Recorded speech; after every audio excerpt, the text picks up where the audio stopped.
My favorite part of the brain is the parietal lobe. The parietal lobe is located under the parietal bone, approximately in the upper back portion of the skull. Damage to the parietal lobe may lead to dysfunction in the senses. Functions of the parietal lobe: the sensory perception and integration, which include the touch, pressure, pain, heat, cold, and tension, and ability to judge size, shape, and distance, which is written and spoken language, mathematical problems, codes, and puzzles. Structures in the parietal lobe: the postcentral gyrus, the brain's primary somatosensory cortex, maps sensory information to what is known as a sensory homunculus, and then referred by some as Brodmann Area 3. The posterior parietal cortex coordinates motion and spatial reasoning and attention.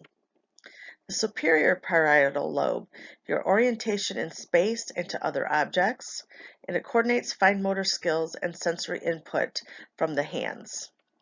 And the inferior parietal lobe, Gershwin's territory, assessing facial expressions, language processing, basic mathematical operations, and your body image.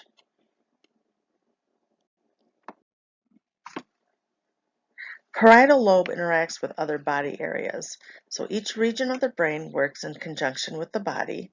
The brain could not do much without the environment.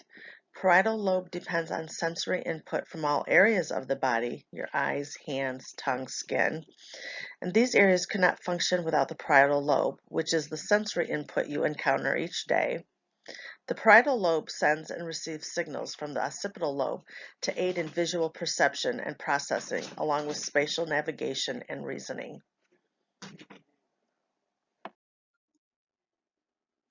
Medical conditions. Damage to the parietal lobe can mean loss of touch sensations due to traumatic injury, a tumor, infection, stroke, vascular disease, or other forms of brain damage. Damage to the left lobe can cause difficulty with symbols, mathematical, language, or writing. Damage to the right lobe can cause difficulty with images, spatial awareness, movement, and ability to visualize and create. I think I have a lot of damage to that area. I can't visualize and create very well. Hi, I'm Candy Rubin, and on this little project, I decided to do it on the importance of bottle popping and the proper feeding technique for your infant. I work an early on program here in Michigan, and I come across a lot of parents that prop a bottle up in their baby's mouth by using a blanket, or even while they're in their crib, they're propping the bottle up.